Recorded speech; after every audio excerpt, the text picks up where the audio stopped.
Eric, do you want to do a quick audio check?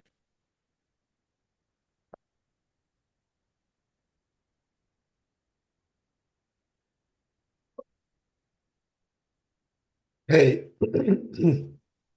I'm live on Spaces. I'm live on Zoom. Cool. Yeah, I can hear you everywhere. Um, Change my background. This is not the Win Soon show.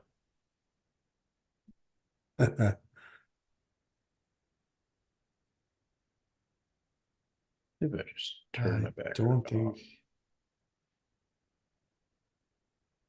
I don't have backgrounds. I'm just gonna A little go messy. raw. Raw dog it. Yeah, I don't have a background right now in this computer. Let's see. I changed offices, by the way. This Oh, one's you did? it's much more it's colder. Well, it's less hot. I don't know if it's colder, but and it's more there's more light, more natural light, and more I have a garden outside, so hope this changes the because in the past I was like, for example, during the heat of the summer, I was around 3 p.m. or 4 p.m. The heat was so much, it was unbearable. So I hope this changes that. Yeah, definitely don't want you to die over there.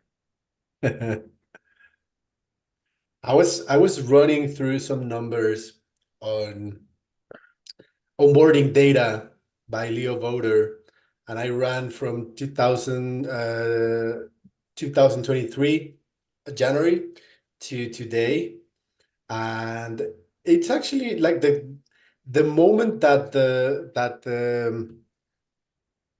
HF campaign started, because we started in September 2023, right? It was September or August. Can't remember, but we were averaging like 200, and that's skewed because in 2023, on April, we had 3,000 onboarders, but I'm pretty sure that that was like that's an outlier. But without counting that, the average was around what is it, like 300? Like 300 people per month. And after that, once the campaign started, we are averaging 980 users per month onboarded. Of course, not all of them um, they create an account, but maybe they don't use it. Maybe they just want the wallet. Maybe they created the account but didn't want to thread or create a post. But it's huge. Like if you don't count the 300 and you just the 3,000 from April 2023, the average is 327 versus 980. So, I mean, the numbers are there. We just need to make them be active, or like encourage them to be active. And this probably opens the door to the idea that you had yesterday or a couple of days ago to prompt all of these users to reply to a thread or to create their first post, etc., etc. Yeah, I that was yesterday during our ops team meeting, but I've definitely seen that we are onboarding a lot of accounts. The question is, where do they go after they get onboarded? Sometimes they make a thread, sometimes they make a blog post, but a lot of times they just kind of dip off into the ether. I'm getting a little bit of echo. Yeah, I think it should be good now. Oh, okay. Um, yeah, so a lot of times they just kind of, they make an account and then disappear. So one thing I noticed, and a couple of you guys reported this to me, is that they weren't like the RC delegation system we built wasn't working 100% of the time. So we just made a big change to that yesterday, actually. So um, you know, at least we know for sure now that when a new onboard comes in, if they try to make a thread or something, they're not going to run into any resource credit issues. Um, and we're working on the dynamic resource credit delegation right now. So Right now, it basically just has a flat rate, so it just delegates enough resource credits for them to basically make like 20 blog posts, which is more than enough resource credits for the average user. That's 20 blog posts a day. So, that would be a pretty large number of threads as well. Obviously, since it uses less to do a thread. So, you know, that's just like this flat rate delegation system we built that's meant to just be good enough for now. But we are working on the dynamic system, and I think it'll be done by next week. And what that will do is actually track all the onboards. It basically creates a database of everyone who's been onboarded.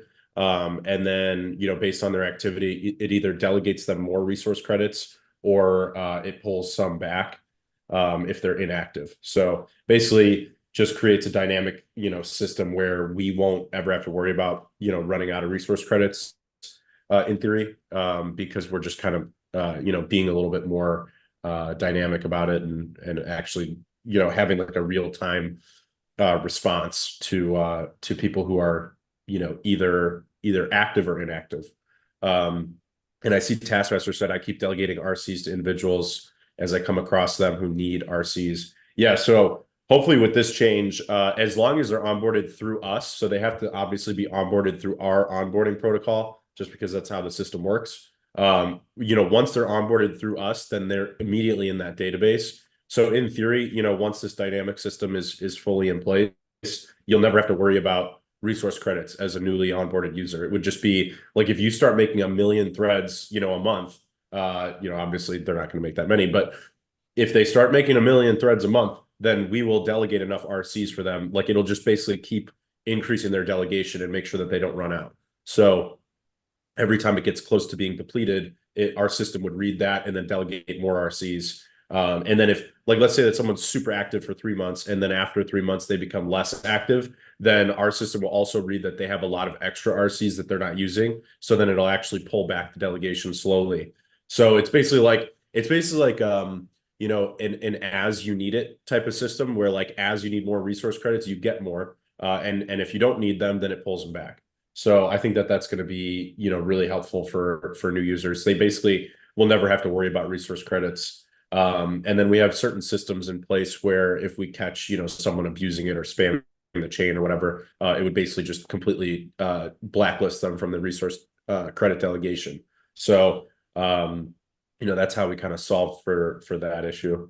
But the resource credit thing, I think, is definitely an important issue to solve. My goal with onboarding in general, whether it's private keys or resource credits, and many other things related to the fact that we're on a blockchain, is to abstract the complexity away for new users. So when you first sign up to this platform, like yes, you're using Hive, and for example, if you use one of our light accounts, you're creating a full Hive account, but you're not self-custodying the keys right off the bat.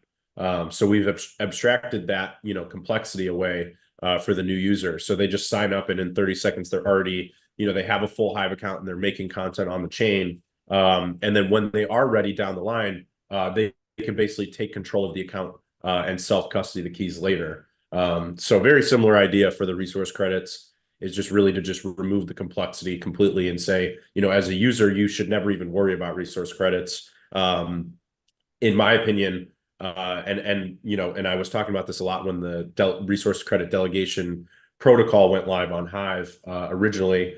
I believe that the apps should be in charge of resource credits. Like end users should not care about resource credits at all. It should literally be up to the apps to buy and stake Hive as Hive power, and then manage their own pools of resource credits for their users. The end user does not want to have to think about resource credits. And many don't want to have to think about keys either. Obviously, some do, and some will value that, and that's why you've got decentralized exchanges that get a lot of usage, but you also have centralized exchanges like Coinbase that get plenty of usage as well, because there are a lot of people out there who just don't want to deal with the hassle. So, in my opinion, if we want to be successful, especially at scale, we're going to need to cater to those users as well. Yes. And I was trying to pull some data right now while you were explaining the research credits part of things. and we have onboarded since the campaign started. Well, since our DHF proposal started, and we are almost at 13,000 people onboarded. So I just wonder how many people just came and never had any interaction with the blockchain and just created an account.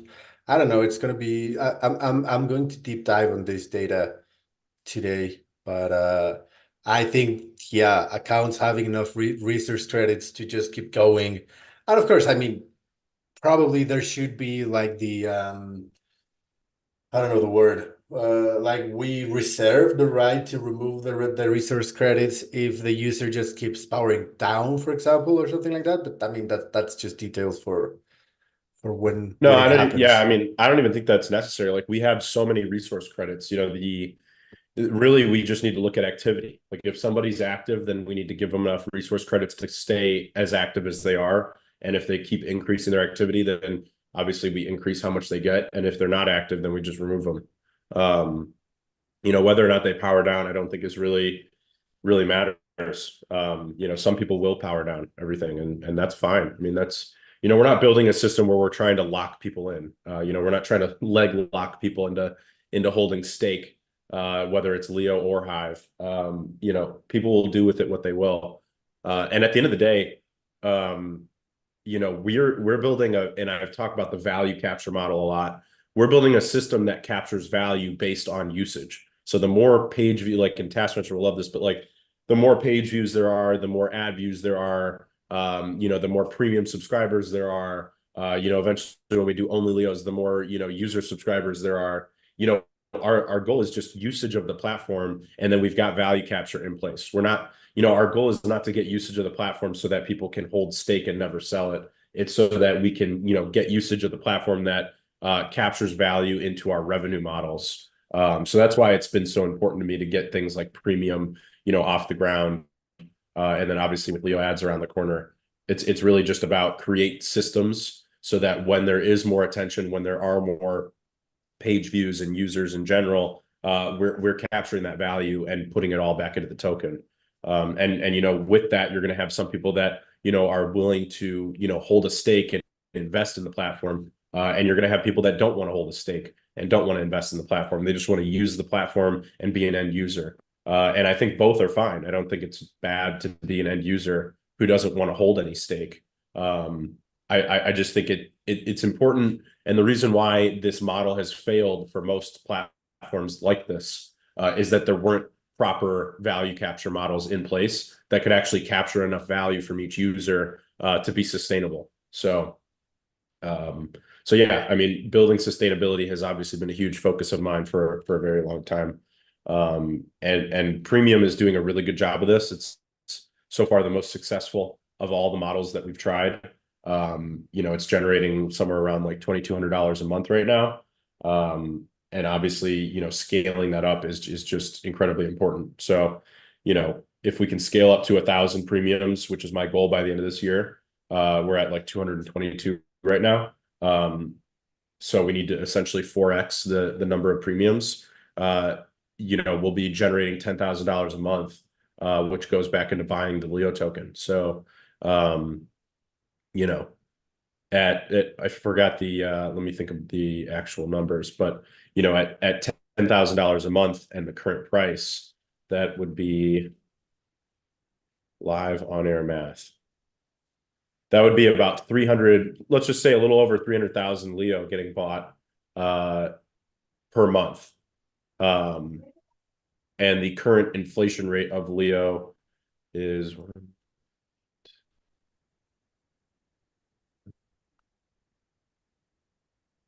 150,000 Leo a month is the current, roughly, in the current inflation rate. I'm just double checking that.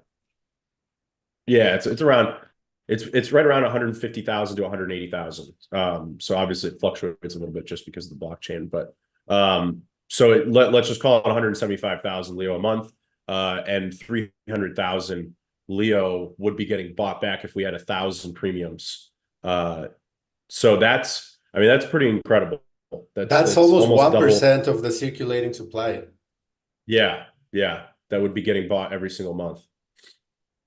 Yeah, that's huge. And Yeah, and that's this why I've been pushing so hard on this premium door because at essentially at 500 premium subscribers, we would be buying back the same amount of Leo that is created through inflation. And that's for like the blog post rewards and whatnot, the threading rewards and the shorts rewards. So at 500 premiums, we are essentially completely sustainable, buying back as much as is being created each month. Um, and I'm pushing for 1,000 because obviously I'm looking for growth. So we don't want to just be buying back what the current inflation is. We want to be growing, and then if you know how the system works, it's buying back that Leo, and then it's deploying it into the Leo Cacao liquidity pool on Maya, and building permanent liquidity there, which will never get removed. So as Leo then scales up, and if you're buying back more than the current inflation rate, ideally the price goes up over a long period of time, and that permanent liquidity actually becomes more valuable on its own. Which basically just means that more dollars can be traded in and out of the system. So it's we always joke or talk about the flywheel, but it is a real thing. And we are actually which is, I haven't done that math in a little while, but we are halfway to being sustainable. And sustainable being that we're buying back as much as is being created in terms of tokenomics. If we literally doubled the current premium user base, we would be buying back more or like, just slightly more than the current inflation rate. So definitely a big goal of mine this year. Yeah, and it all goes back to we were having a conversation last week about users and how the crypto user is so much different than the normal user or the social media user. So you have to segment between the people that you want to what you want them to use your platform, but and also become an investor, and the people that you just want them to be here and you just want them to bring traffic and engagement activity, and it doesn't matter if they will power up or if they will buy any like the research credit token, which is the Hive token, or the native token from INLEO, which is the Leo token, because in the end you want the users who will invest to be very segmented from the users who will just use the platform. So yeah, I do agree with that, especially since the advertisement module that you have thought about might come sooner than expected. So once we have that advertisement model that will actually pay like a fair amount of money for each view, then what we want is users, and the flywheel will work or will be fed by that activity and that traffic. Doesn't matter if the users buy or not buy the tokens. Yeah, and it's like I said, you're going to have some users that believe in the platform and want to invest in it and essentially speculate as owners in the long term, value proposition and growth of the platform. But you're going to have some users who just come in here to use the platform and cash in their earnings, which is also fine. Like it's a failure of the platform if you can't have both. It's a failure of the design of the platform. So you need to have that design in mind that people, there are going to be some group of people that come in and essentially extract, in quotes, value from the platform. They extract tokens and sell them.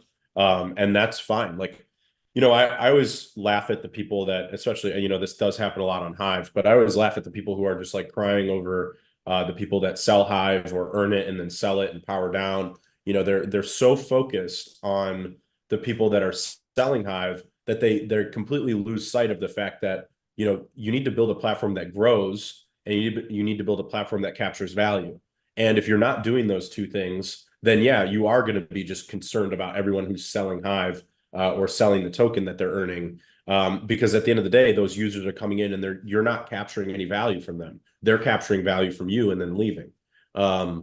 So it's a failure of the platform and system itself if it can't capture value from each user that is either proportional or more than the value that the user gets. So we see with, platforms like Facebook, Google, X, these social media platforms are able to generate so much value from the user base and from user generated content. And they pay the users basically nothing in exchange for that value. What the entire value prop of Leo is that we are building a system where, not only is the platform itself accruing a lot of value, but then it's essentially giving that value back to the user base through and it does it through the token. So, it's very simple. It's create a platform that has similar and perhaps even better value capture than things like Facebook and Google. But instead of just lining the pockets of a corporate entity, since this is like a decentralized ecosystem with a decentralized token, all the profits, instead of going to the corporation, they go to the token. So that's how you create that value loop where users actually can get paid for using the platform. So really, in my opinion, if we're constantly focused on people selling the token and powering down, we're failing as an ecosystem to capture value. So, between Leo ads, between premium, between, only Leos, between Leo decks, all the different ways that we've built to capture value. Every user that comes in should be creating more value than they're extracting, but they can still extract value if they want. And that just comes through general usage. So I'm really excited about the ads platform. I've been focused on it lately. Now that we've rolled out some of the major features that we were kind of holding on to, like shorts, referrals, dashboard, etc. So now my focus is shifting towards Leo ads and getting it fully ready. So with that, the more usage, the more page views, the more users we can get, the bigger and better that ad system is going to be. I talked about this on Tuesday, but the ad system is going to be very similar to the early days of like Google AdSense or Facebook ads, where the ads are going to be very cheap for companies. It's going to be very cheap ad space, very efficient ad space for them. And then the price of ads is actually going to increase as demand increases. So it's going to be a very market-oriented system. So what I'm expecting to happen is that in the early days of Leo ads, not much is going to get generated in terms of dollars, but that will scale up as more people come in to advertise. So as we can grow our base of advertisers and get more demand for the ad space, then that demand will ultimately, decide what the best price is for ads. And there's just so much that we can do with that. And it's like I said, put these value capture models in place, and then all we need to worry about is growing the platform. Growing the platform, growing the user base, growing the number of premiums, growing the page views, growing the thread counts, etc. That's what matters once you have those value capture models in place, because then you're just growing, you're growing the top level, and then it ultimately just feeds into value capture. And speaking of, counts and activity, Taskmaster has asked a few times, do we have the current number of threads this month? Eric, I don't know if you pulled that data for this month so far, but do you know how many threads have been done in total?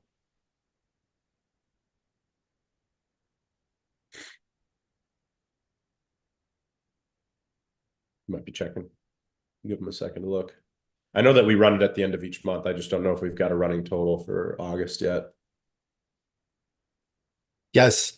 Sorry, I had my dog was barking and I had to mute my. So right now in August, as of August 14, we have 51,000 threads, and that alone compared to pretty much all of the months. So we've had 2 months with more activity until the 14th of the month, and those 2 months were when we had daily campaigns back in May and June of 2023. So we are pretty much kicking ass in terms of activity in threads. August has 51,000, and the average this year is 36, 37, yeah, 37,000. So 14,000 more. almost like 40% more, something like that. No, like 35% more. And the That's pretty forecast, solid. yeah, and the forecast is 113,000, and that's actually it's the second best record. And again, the only month that beats us is May, when we had the like pretty much still the UI launch campaign. So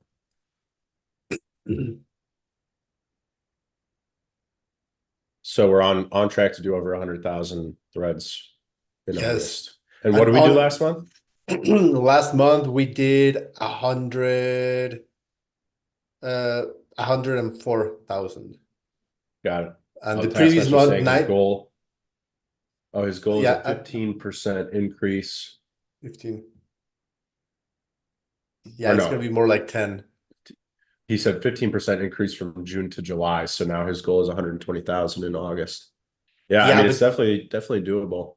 you have to think that in May we closed with 63,000, and June we closed with 93,000. So we had a 50% growth from May to June, and then we had a 10% growth from June to July. Yeah. And Tango Lototo said something, that kind of contributes to that, which is, if you guys remember in the months of May, June, and a little bit into July, we were really focused on just stability and bug fixes, cleaning up technical debt. And he said, a stable platform has made a hell of a difference. So it definitely has. And you can see it in the numbers when it comes to the number of total threads. Just being stable and having that technical debt cleared out has made a big difference. And we're obviously continuing to clear out any new debt that comes up, especially as we launch. Whenever we launch new features, there's just naturally going to be technical debt that needs to get cleared. So like right now we're in the clearing phase of, like, we just launched all these major features that we were holding on to, like shorts, and I keep listing them off, but there were like 6 essentially major features that we just released that we were working on for months. So now we need the feedback to clear out any debt that's in the system, and keep moving forward. Um, so yeah, the stability is definitely vastly improved, and it'll only keep getting better. Yeah, I have definitely noticed that new users have way less issues, or maybe not even real issues when they are when they create their accounts. And I mean, compared to a year ago, yes, we've definitely gone a long way. And regarding monthly active users, we are at 1,200, well, 1,184, and the record is 1,652.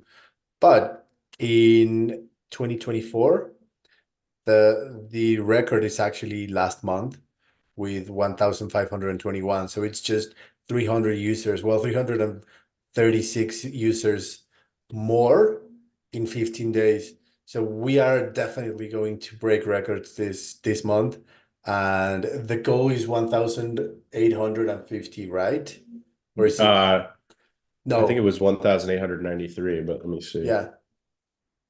Yeah, so let's just say 1,900. So it's not that much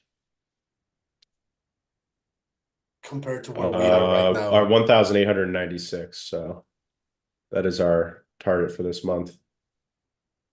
Yeah, and I ran a Um, forecast, and if well, usually for the users who are listening in the future or right now, what happens is that we have the bulk of users during the first few days, and then the growth kind of stagnates, because obviously there are users who just using Leo a few times a month, and they start using it, I don't know, on the 10th, on the 15th, whatever, but the bulk of the users starts from the 1st to the 10th. But right now we are still growing after the 10th at a rate of 30 to 40 users per day. So if we continue that trend, we're going to get 450 more users, which is 1,650. That's more than the record. That's still 200 less, well, 250 less than our intended goal. So that's where we need to push. And that's we basically need to push for 250 users. Of course, we're going to try to do more, but what I'm saying here, and my point is that this is very achievable. Yeah. Um,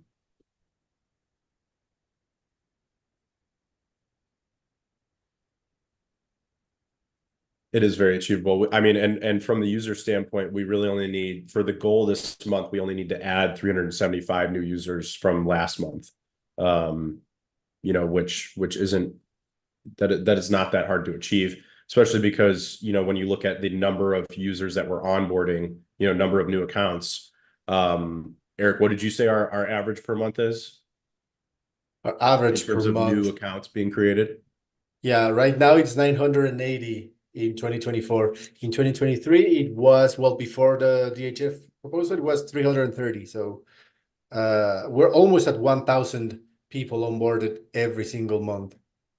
Right. So we're talking about, we're onboarding almost 1,000 people a month. And this is why I kind of talked about this with the ops team yesterday. We're onboarding almost 1,000 people a month.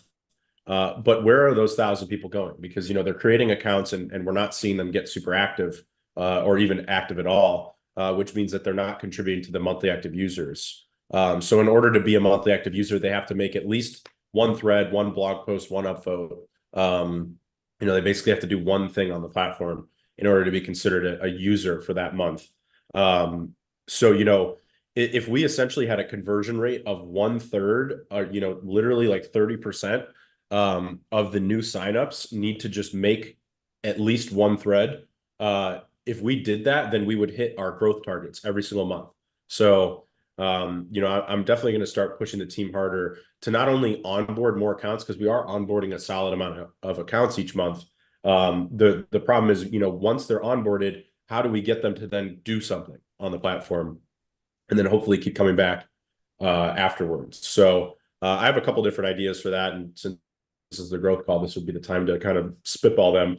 I want to add a tooltip system. I've been talking about that for a long time, where once a user creates an account and signs in, it literally, like a video game, it just walks them through. It says, here's the thread box, and type hello world and then hit thread and you'll earn 5 Leo or whatever. And then we essentially have like an automated system that upvotes them for their first thread and shows them that they're actually earning crypto, really to just gamify the experience. And then another tooltip will then show them, this is what a Leo short is. This is the leaderboard.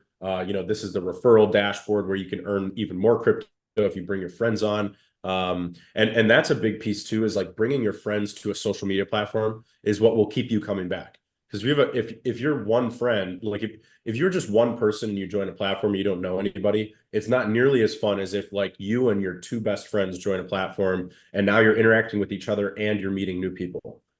So, it's having all these things in place is going to be really, really important to growth. And we need to start. I mean, we've got a lot of tools in place. Like, and I keep telling everybody, like everybody's a little bit too much into the whens. Like you need to focus on what's here now and what can be leveraged now to grow, because otherwise you'll be waiting forever. It's the age old, thing of procrastination where, everybody's waiting for something to happen. But you need to just take charge and make progress with what's here. And then, as more tools become available, then it just makes you that much better. So I definitely want to see more people leveraging the tools that we've already built, especially now that the referral system's in place. I mean, there's really no excuse for people to not be onboarding more users and us seeing an increase in accounts created. And then, one key effect of the referral program is that to earn rewards, the person you referred actually has to be active on the platform in order for you to earn those rewards. So it has like a built-in model where as you're referring people in, you're focused on retention, because if you retain that user, then you're going to earn more rewards. So that's why we designed it that way. I think it's just super important to be focused on that. Caleb Marvel is saying, I have a few people that are happy to come on board by tomorrow. Yeah, onboard them, have them use your referral link, onboard them, and then tell them to be active to some degree so that you can earn more rewards. So every time they make a thread, blog post, etc., then your referral rewards increase. Sabrina, we talked about that earlier at the beginning of this show.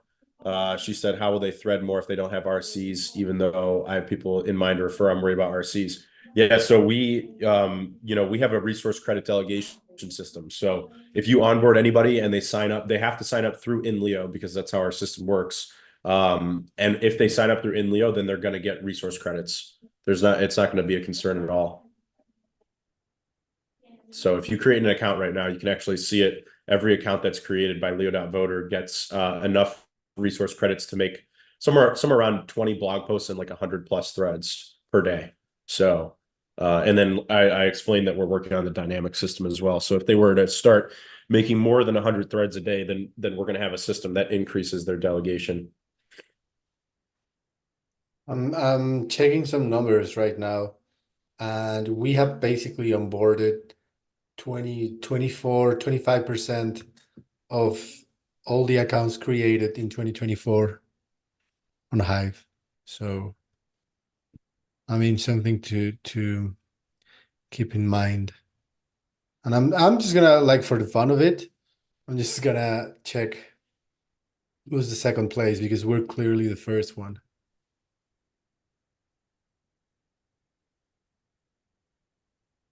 I wonder how many Splinterlands did.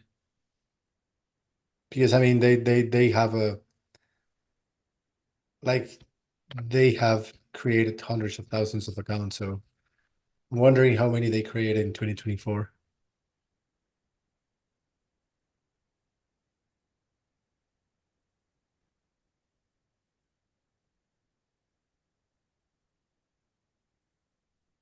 CFL Mm, closers, can a user delegate their RCs? I suppose I have a lot that I don't use. Eventually, if we start running low, we may create a pooling system where you could earn rewards by putting some of your resource credits to work for us. If we were to run out, but right now we have so many, we have a ridiculous amount of resource credits. So, it's just not needed right now. And then we can always buy more Hive power and stake it. But we've got essentially 5 million Hive power as a community. So in our community account. So we don't have any immediate threats in terms of running out of resource credits. Not even close. nice. Yeah. I mean, we like it, that would actually be the best problem to have, to run out of accounts and of resource credits, because that would mean that we are uh killing it in terms of onboarding. Wow. Splinterlands. Okay, I'm just trying to, yeah, I'm almost done with this.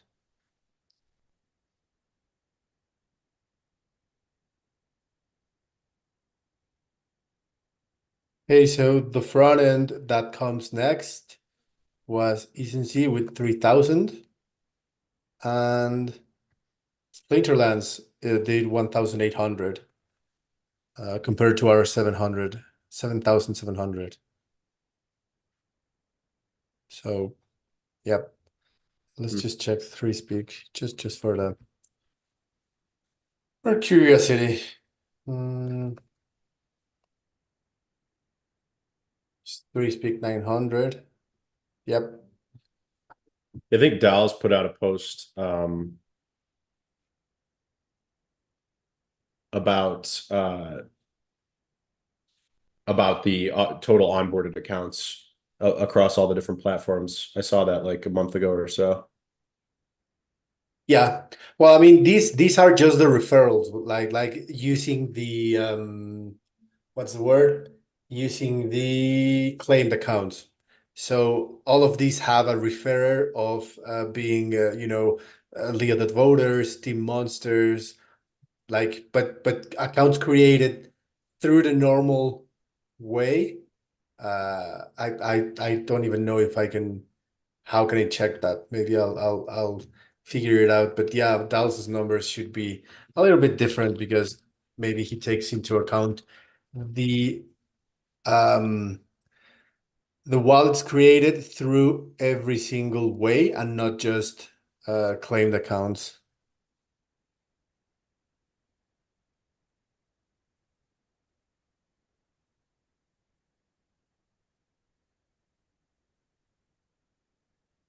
Mm.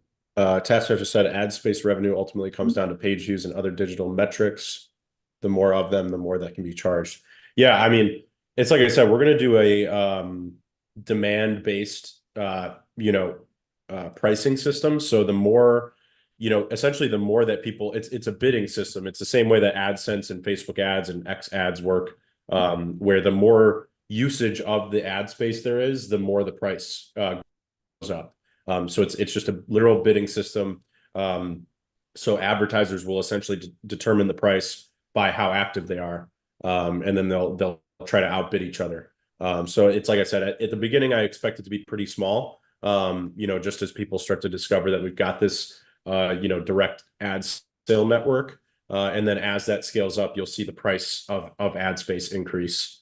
So I'm pretty excited to see how that kind of shapes up. And then what's up to us as the community, as the users, is to increase the usage of the platform, because then advertisers will look at so from the ad dashboard, it will actually show advertisers expected impressions and expected clicks and whatnot. So as the usage of the platform increases, obviously advertisers are more incentivized to say, well, hey, there's a lot more page views here, and those page views are a lot more valuable than in other places. And then they may try and add, spend, because you'll be able to set a budget and an amount of number of days.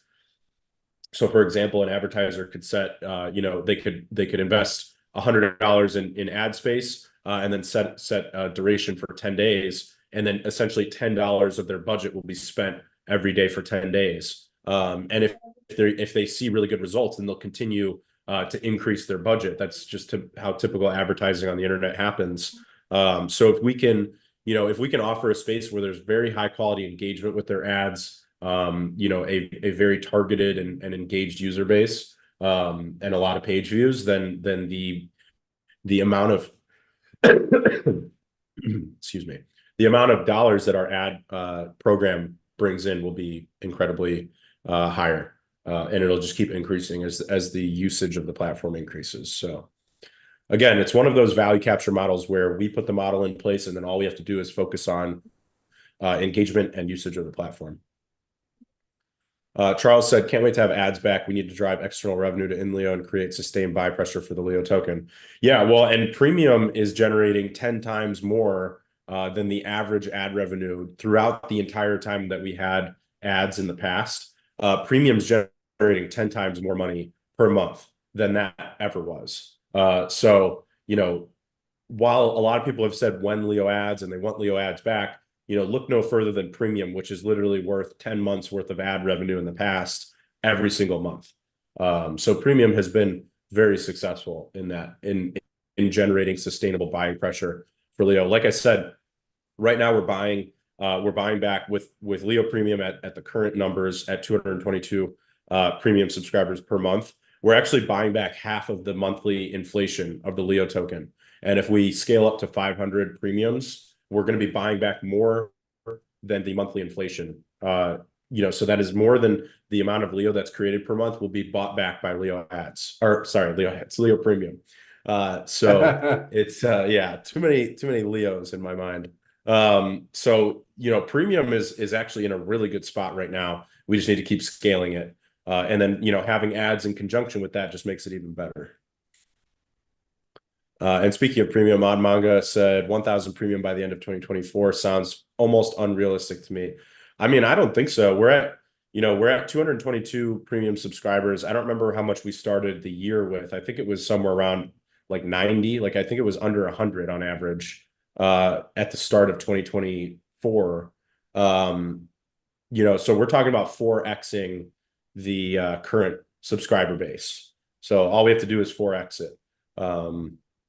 And then we've got 1,000 premiums. And in terms of the total monthly active users, we're at about 1,600 right now, and our goal is to get to 10,000 by the end of the year. So we're basically like 7xing the user base. So I almost think that if we can achieve the 10,000 monthly active user number by the end of this year, then the premiums will just work itself out just by matter of scale.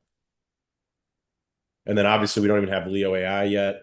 Leo AI will be out by the end of the year, and that's going to be a massive value proposition for going premium.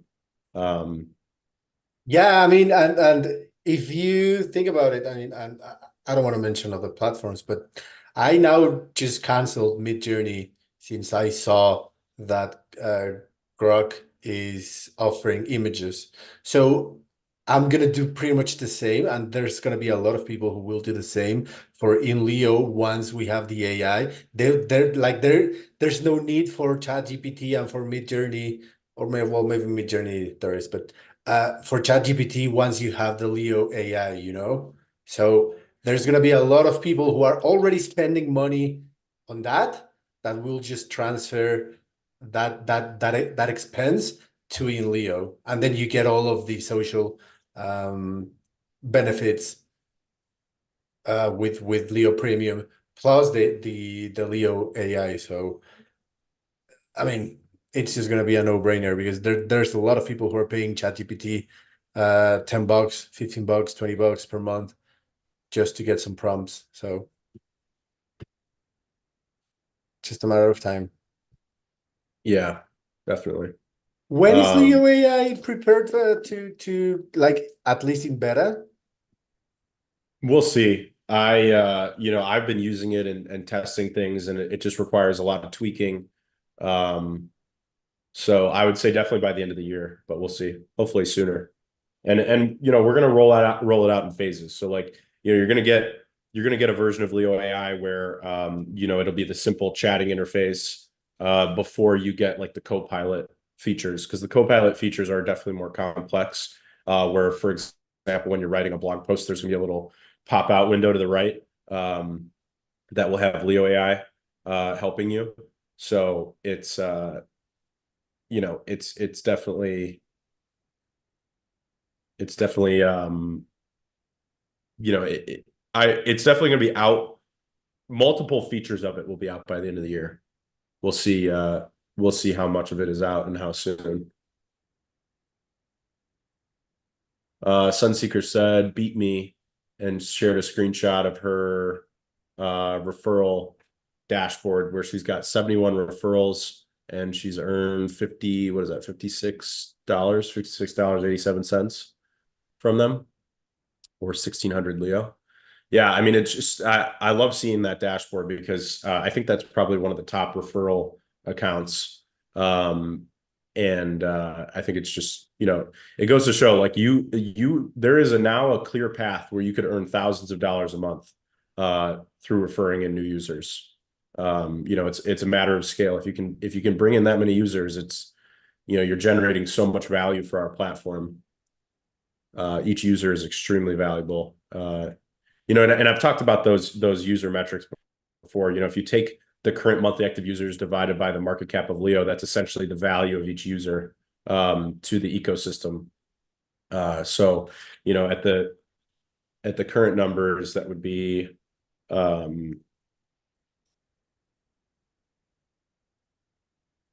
let's see.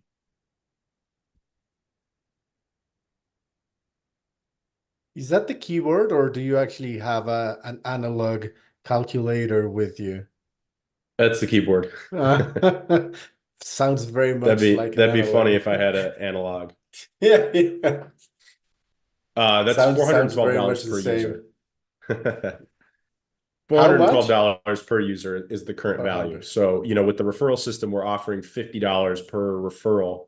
And that's if they get very active. So they have to, you essentially $20 of that is through activity only. So like the amount of threads, blog posts, et cetera, that they make.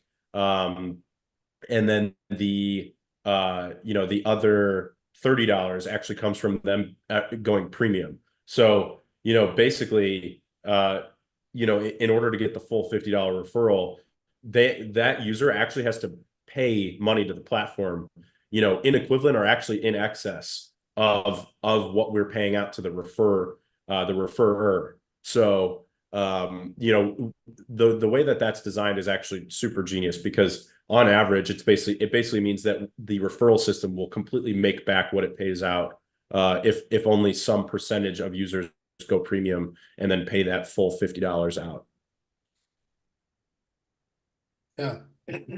Yeah, I mean, like I said a couple of days ago, one of my referrers already got me like $14, and she's just become a normal user on INLEO. So I think that's the goal. The goal is to onboard people, and yes, you want to generate some profits for yourself, but in the end, you want these users that you onboard to just become a regular user, and they just onboard more users, and they become their own, like, yeah, like their own force in the platform. Like they don't depend on you. Right. They don't, like, if you leave, they might stay. That would be the ideal of the onboarder, that it doesn't matter if you're still active or not, they become their own man. Definitely. And taking some questions. Yeah, the calculator is Casio, a mad manga. Yeah. Um, Cal uses an abacus to do his calculation. Uh, Texas Instruments. I used to have a Texas Instruments calculator a way Texas back in the day. instrument. I Yeah, have no idea what that is. it's like a super special. Well, I don't know if all of them are, but at least the one I had to have back in the day for school was a very scientific calculator. Oh yeah. I know what you mean. I used it for high school. Um, Yeah, me too. Yeah. okay, taking some more questions. People are talking about Grok allowing them to put in their X username and get a good summary of the activity done on the platform. Leo AI will do the same thing. Yeah, but I think it should, like, it will do so much better, because right now, if you look at the X users do much of what they do on post is just for clout and engagement farming. And I do tend to think about the Leo, and this is not talking trash about the X users, but I do tend to think of the Leo users as a little bit higher IQ, in the sense that, you might be able to actually get juice out of the Leo AI, and not just generate images for cloud. You know what I mean? But yeah, can't wait for all the problems of Leo shorts get fixed, so the work starts on Leo ads and Leo AI. Yeah, Matt, it's gonna be huge. Hopefully, I mean, not hopefully, surely before the end of the year we'll have both, right? Leo ads and Leo AI. Yeah, Yeah, we'll definitely have both by the end of the year. I nice. shifted priorities slightly to focus more on ads than AI. Because AI takes time to train anyways. So, building both at the same time is viable for us. So I would say ads are probably going to come first and then AI shortly thereafter. Once we do some more training of the model. And we are, you know, talking about the question about, with X users being able to ask Grok about their account. When you think about it, when you use X, like you're kind of playing in 2D, versus when you use INLEO and Hive, you're playing in 3D, because you have on Hive and INLEO, you have financial transactions, you have stake, you have curation. There's so much more data that's being collected by virtue of us being on the Hive blockchain, than would be generated elsewhere.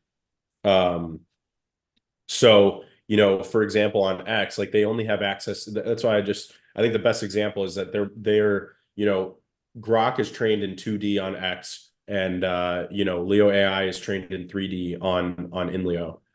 Since we just have so much more data available, all the transaction information and whatnot, it's a lot more information that's available to Leo AI. So I think asking it questions about your account on Hive is going to give you a lot more information than Grok could ever give you on X, at least until they start adding things like financial payments and whatnot. Yeah, Um, this actually brings out this next topic, that the Leo AI is going to help out users create content, and kind of help you with grammar or help you with ideas. In the end, you're going to be the one writing the post, and the AI is going to pretty much be shackled and not be able to write content for you, just help you. But speaking of which, we are at almost 900 content creators in August. And if you if you look at how just a couple of months ago we were at 881 at the end of the month in May. That's just incredibly bullish because we are at the same level, literally 881 in August 14 versus 881 in May. So that's basically like we still have half of the month and we're already at the one of the previous records. The record is 1,100. So we are definitely going to crush that one.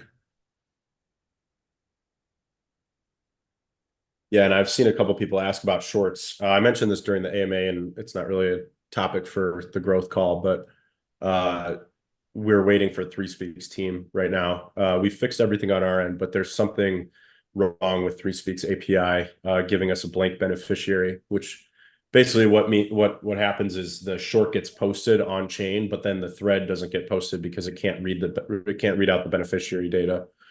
So once they've got that fixed, shorts should be pretty bulletproof in my opinion, because that's the only error that we're getting right now. There's no other errors in the system. So I think at this point we've fixed everything that we're capable of fixing. Now we're just waiting for them to update their API. Nice. I can't wait to be able to post shorts again. And I've been trying to post, well, nah, this is not related to marketing, so but I was gonna say something about long form. And this is probably the last piece of data that we had. Oh yeah, I noticed there's been a little bit of a drop on threaders in the sense that in the past we used to be like 1,000 200 1,100 and we have been a little bit like slightly going down, not noticeable month over month, but Q over Q we are like, I'm not sure what is going on. I'll have to check if people are not coming back, what's going on. But I mean, we're still on a good track right now. We have 725 threaders at half of the month, and previous months have closed on average at 940. So we're also on track to have the best month of 2024. So in short, we are mouse, we're going for the record, the absolute record, and threads, we are going for the 2024 all-time high, and in content creators, we are going for the absolute record again. So bullish on every aspect. Yeah, and one thing I want to see more of, which is just an idea to throw out there. If anybody thinks of anything, you're welcome to post it in the Threadcast or just on threads in general. But um, I want to see more people using the referral system, and I keep talking about it. But like what Sunseeker just did by sharing, a screenshot of her referral dashboard, like she's got 71 onboarded accounts and probably one of the biggest earnings ratio so far out of anybody using the referral system. What can we do to kind of turn that into like more of a thing that's talked about on threads, where you guys share screenshots of your referral dashboard, you tag the people that you're referring. I just think there's so many different ways to leverage that tool. And it's like I've said, countless times in the past that my goal is just to build the tools, put them in your hands as a community, and then you guys run with them. So I just think there's so many under leveraged ways that you can use that referral dashboard to discuss your referrals and tag your referrals and ultimately kind of have little friendly competitions by seeing who can get the most referrals in a month and whatnot. So yeah, if you guys think of any ideas for that or how you could just simply, I mean, even if you simply make threads here and there with a screenshot of your referral dashboard and just talk about what you're doing to increase your referrals, I think that's it's just a cool thing to do. Like Caleb Marvel just posted, they've got 4 referrals, 290 Leo earned. Um, I think it's just a cool thing that everybody can just start sharing. It's an easy piece of data, uh, you know, that you can start spreading around. Tasha Yeah, said and using threads to share information is crucial. How often do you post a thread and embed it in a long form article? Yeah, I mean, there's so many different ways you can use threads and post them around the platform. So, um, Yeah, so yeah, people just kind of actually leveraged. want ways to keep earning, and sometimes you just hear, "Oh, I'm not earning enough from posts. How can I earn more tokens?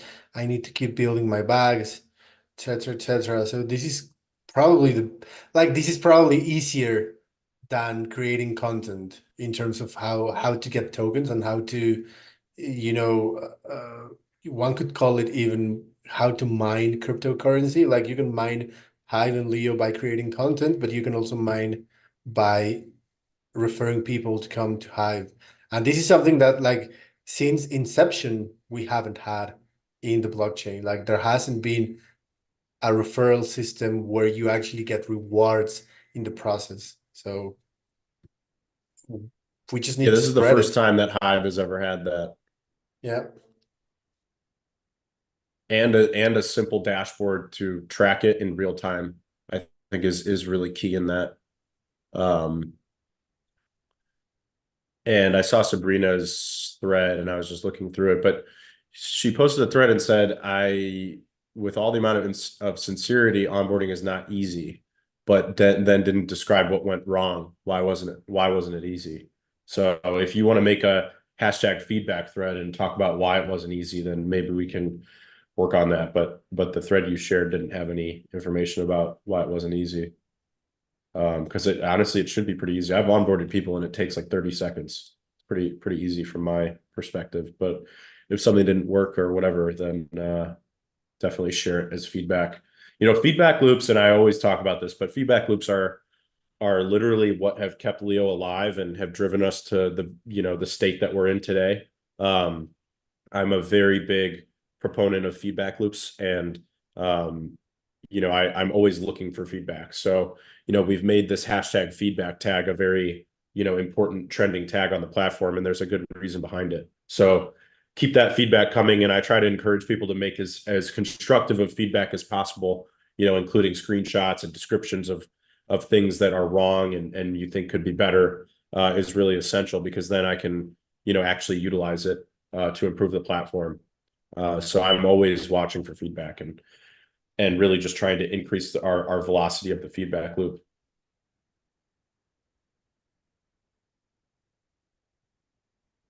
Um,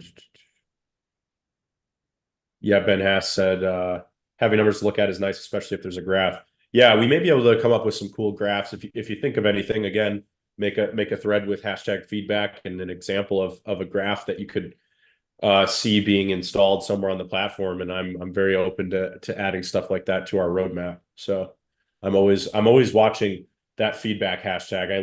I have it bookmarked, and it's the first place I go to on the platform every single day. So if you want to get my attention on an idea or something that's a bug or whatever, that's that's the best way to get my attention on it. Yeah, I'm checking the dashboard, Tansika's dashboard, and she's got 71 referrals and $56. And that's only the beginning because as those referrals keep getting active, that could actually become like you mentioned, there's $20, well, potentially $20 in terms of engagement and activity for the referrer. So that's $1,400 like potential for her. And the good thing is that your referrals keep giving. Like you might get $3 one month, and then next month you can get five, and maybe next month you get $2. But as they keep growing in the platform, you keep receiving some Leo tokens in the process.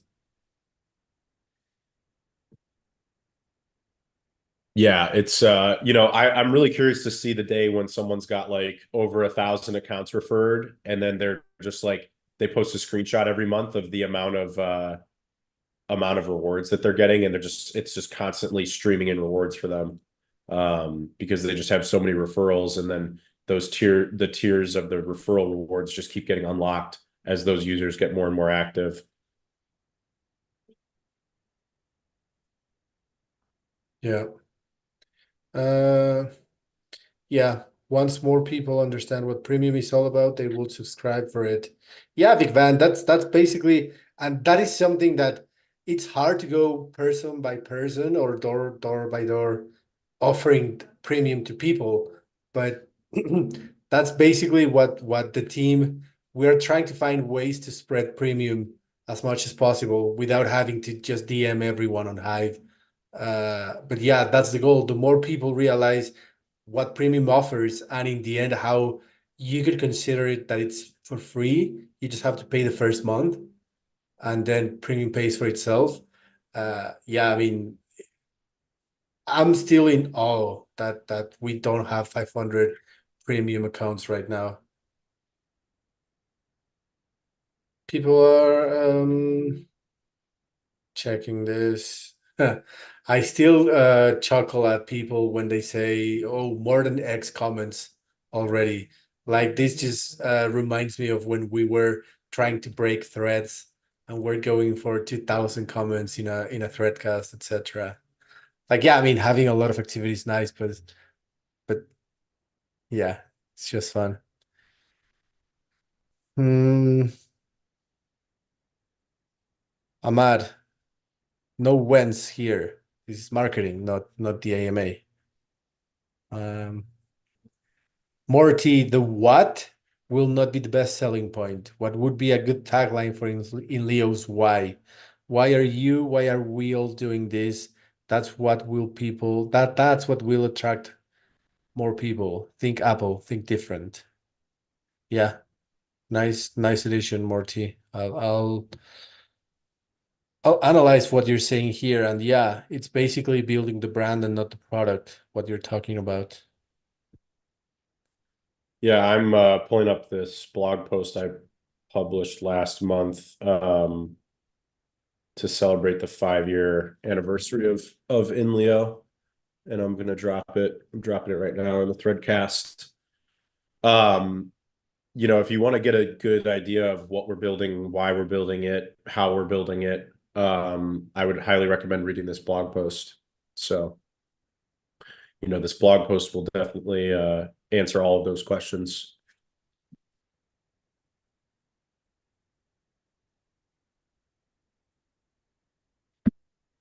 Um, Big Fan said, "What does it take to start a Threadcast? I want to always be holding one Premier once the Premier League football league starts tomorrow." oh, cool. All you have to do is include yeah, that's a great idea. And I'm sure Taskmaster would definitely help you promote it and get usage in there. All you have to do is make a thread with hashtag Threadcast in it.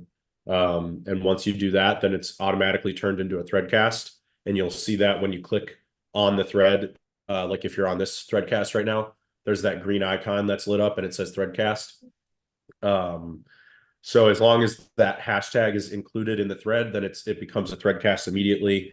And then in order to get it promoted, and promoted means that it's like at the top of the INLEO page. So like you'll see your profile icon at the top, and then also it puts a purple circle around your username, your user profile, and any profile of any user who's commented within your threadcast. You have to be premium. So the first thing is that you have to be premium, and then the second part is that you have to reach 15 total comments on your threadcast. So the promotion aspect of threadcast is premium only, but anyone, even if you're premium or not, can make a threadcast. It's just to get that extra boost to the top of the homepage that requires premium. Mortzi said, "Can we lower the amount of necessary replies for getting it up top?" I mean, I've considered it, but I don't think so because, at the end of the day, like I think the 15 comment threshold just creates a little bit of like an incentive to get early activity in a threadcast, and then also it weeds out some like spammy threadcasts. Yeah. A threadcast needs to have more than 15 comments. Otherwise, I just should it even be called a threadcast at that point?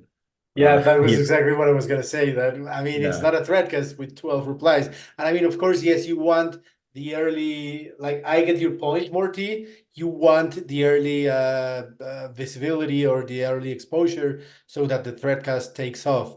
But I mean, if you are launching it and you tell 3 or 4 pals, hey, let's get this going, and then traction will come organically. I mean, it's not that hard. Yeah, like Carl says, it's not that hard to get 15 comments.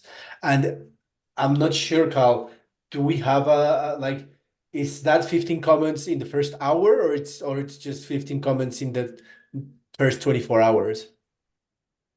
It's just as soon as it reaches 15 comments. Yeah. Yeah, I mean, hopefully at one point we have so many threadcasts that we have to, if you don't get 15 comments before the hour, then it's never going to trend or something like that. And then you have, like, you come up with many ideas.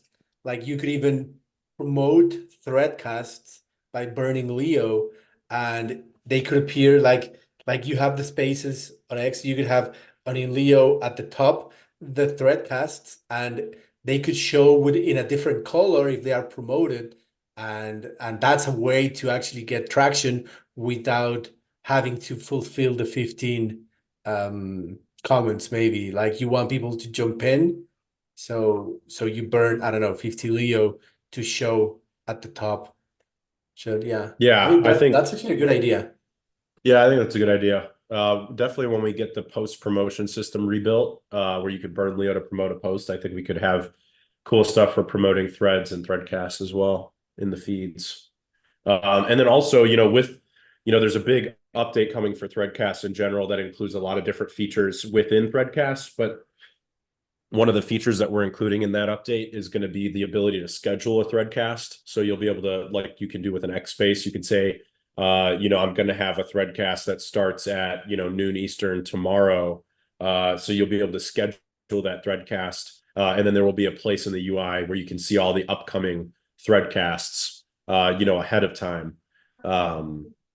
So you'll be able to kind of comment in there and jump in there, and then it won't reach the promoted until just before maybe like 1 hour before the threadcast begins. It'll jump up to the top, and then it'll have like a 60-minute countdown that begins. So it'll say, like, imagine it'll say like in 32 minutes, Taskmaster's threadcast for the Lions Den goes live.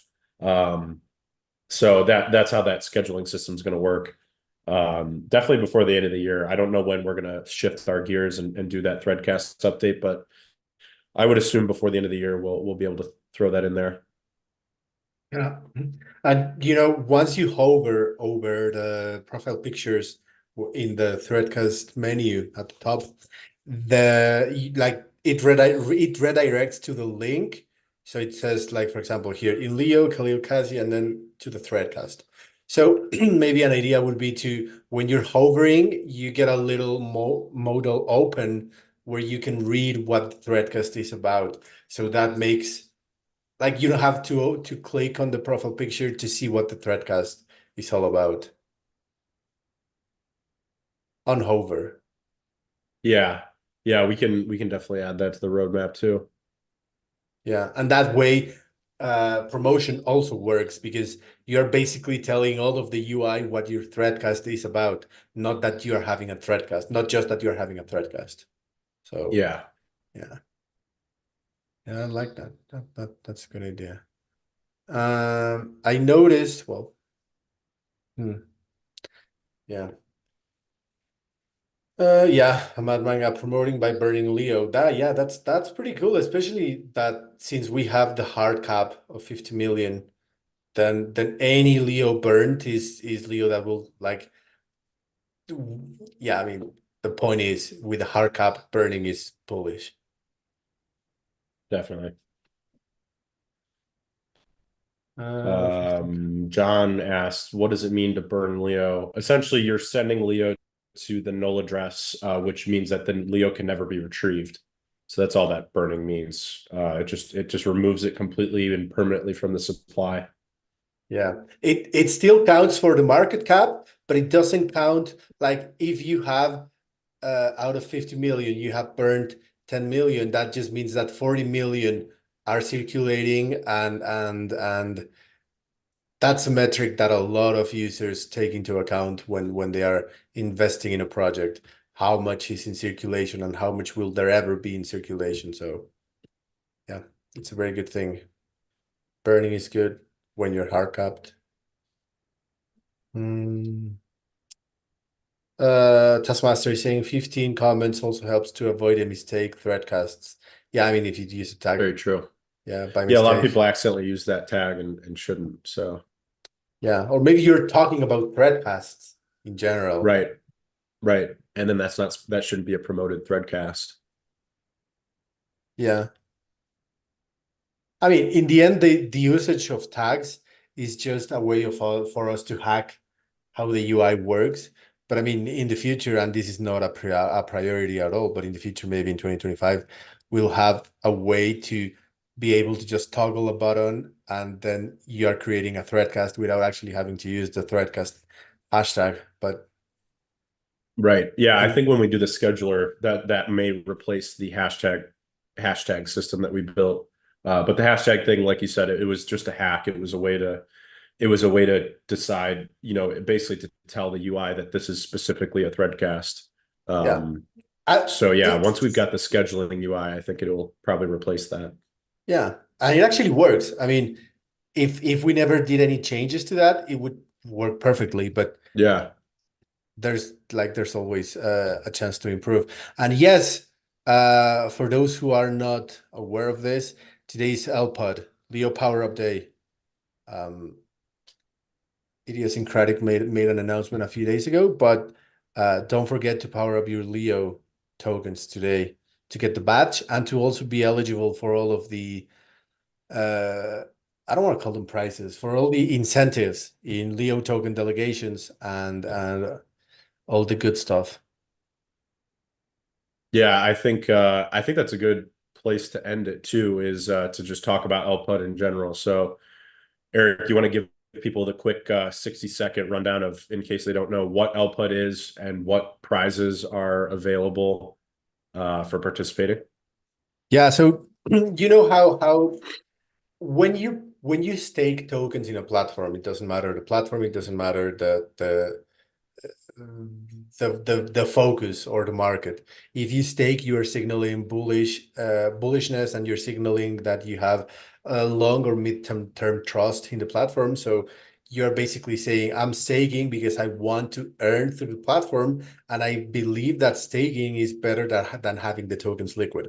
So LPOD, or Leo Power Update, is basically the day of the month where we all join as a community, and we just basically join forces, so to signal how bullish we are and how long-term how much long-term trust we have in the platform, and of course how much we want to earn that juicy APR from curation.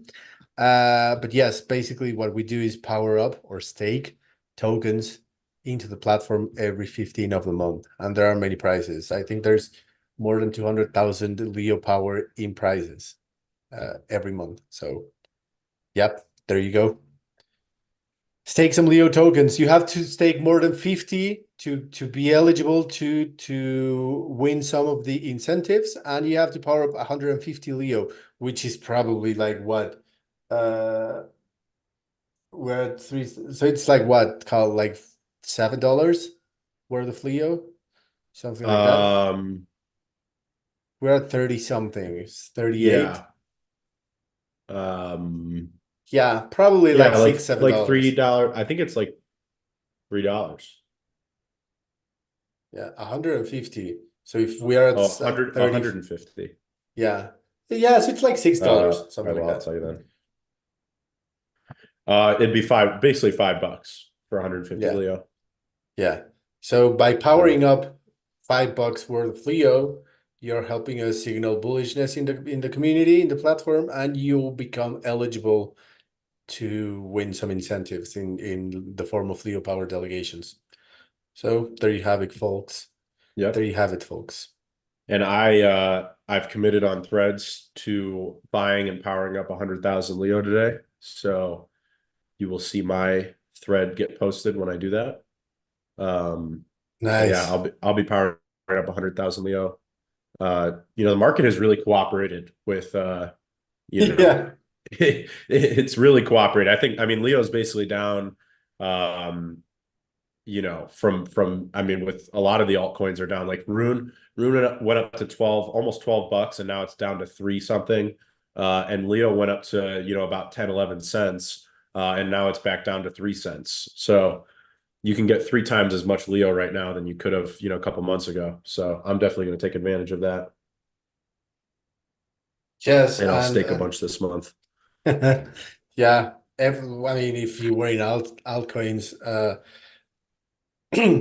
you definitely want to pack up more alts in general. I For I sure. with the current price of Leo and how it made some good moves, I'm buying more Leo right now at a cheaper price. A week and a half ago, it was at 45 cents or something like that. So it's now at a 30% discount. Yep. Definitely a good time to jump into LPUD. I mean, for $5, and then the prizes. I mean, if you end up winning one of the prizes, it more than pays for a couple months worth of LPUD, buy and power ups. So I think the way we've designed that is pretty awesome. Eric, what were our numbers last month in terms of LPUD? Like how much Leo was staked and how many lions? Do you have that Uh, data available? yeah, yeah. If I recall I'll just be correctly, it curious. was like 60,000 Leo. Let me check. It's definitely Um, lower than like we used to power up a lot more Leo, but then obviously we have yeah. had a lot of things happen since. Well, I mean, since like a lot of okay, so for people who don't know the context, all of the Leo earned by authors and curators was sent liquid. But around what, 3 months ago, we added the option for users to get a little higher APR on their stake, but Right. they would receive it staked. So it's not like we have less users or less Leo or less bullishness, so to speak. It's just that people are receiving most of that Leo that used to come liquid and they would use to power up on the 15. They're just powering it up every single day when they receive their curation and their author rewards. So what we're thinking of is pulling those numbers, which I still haven't had like the clearness of mind to know how to do it from the database. But what we're thinking is to add all of those numbers to LPOD to actually get a real amount of Leo being powered up through the month and through LPOD. Because in the end, what we want to know is how bullish the community is through LPOD. So counting that or accounting for those staked Leo makes sense. So we had in Definitely. July. Um, mm, mm, mm, mm. Wait.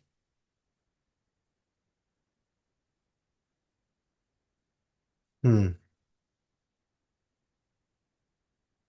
I don't see the amount. Yeah.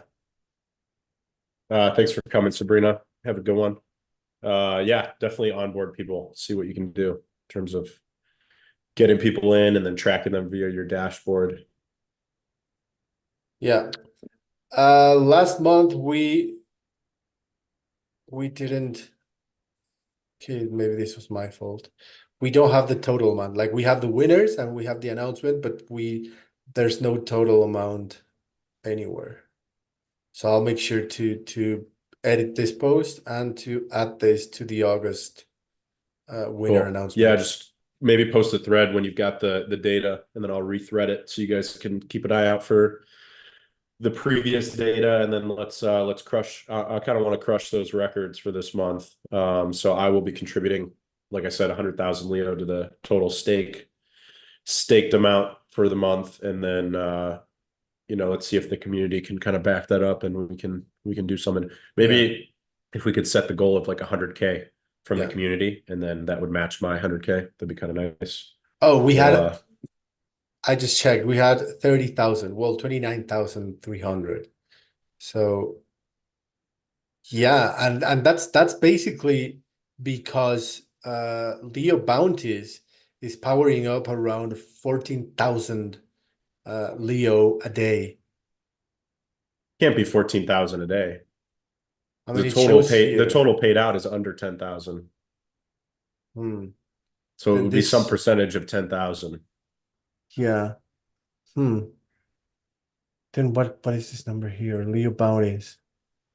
Well, I maybe would this is I would just Leo assume bounties. it's somewhere around 5,000 if I had to guess. Okay. Yeah. Okay, I'll double check this. But yeah, Sounds good. I'm also going to pull the data on how many people and how much Leo is getting powered up every day through Leo bounties. Yeah, and we just need to make sure well, we'll talk about that when it comes to the LPUD stuff Yeah. for if we end up doing it that way, but Yes, sounds good. sweet. Well, this was a good episode. I feel like we covered a lot. Especially in terms of the growth. Um, you know, we've put all the metrics out there, and I'm going to keep hammering on those metrics and make sure that everybody knows the goals. But getting to 1,896 monthly active users by the end of August is definitely the number one goal right now. It's really the only thing that matters. So we need to really stretch ourselves if we want to get to that goal. So if you're going to start, referring people in, refer them in, try to get them to make at least one thread. Um, Eric and I are going to start looking at the data with the ops team and try to figure out because we're onboarding, almost 1,000 accounts a month. So if we can figure out how to get even 30% of those accounts to make at least one thread and get active to some degree, then we'll hit our monthly active user targets every single month. So we'll be kind of looking at the data, focusing in on how we can make that happen. But yeah, I'm pretty optimistic about our ability to do it. Seeing that number of 900 new accounts a month is really optimistic for me because it shows me that we've got that potential power there, and we just need Yeah. to change our approach and make sure that we're leveraging it correctly. And if we do so, then we'll hit our targets each month. So that's all I got, Eric. Any or actually closing words for me, and then I'll throw it to you, Eric. Lions Den at 1 p.m. Eastern tomorrow. Taskmaster will be talking a lot about Leo AI. So set a reminder. I'm sure if he doesn't have it posted yet, I'm sure it'll get posted pretty soon. So yeah, make sure you go to the Lions Den. Eric, any closing thoughts? No. Well, I mean, it was a great episode. We went through a lot. Just basically tell people, everyone who's listening, to spread the referral system. I mean, not only for you, because you can actually earn a lot of money through just referring your friends and just posting your links everywhere, but to help us, in the end, um, getting more users to Leo will definitely, one way or another, bring more capital into Leo, into the Leo token. So it's just a flywheel, and you already see how it works and how it's actually bullish with just the tiny amount of users that we have. So imagine how that would work with 10 times the users or with 100 times the users. So just help us help you, basically. Help us help you. Awesome. All right. Thanks, Eric. Thanks everybody for coming. I'll see you at the Lions Den tomorrow at 1 p.m. Eastern. Definitely. See you guys. Sweet.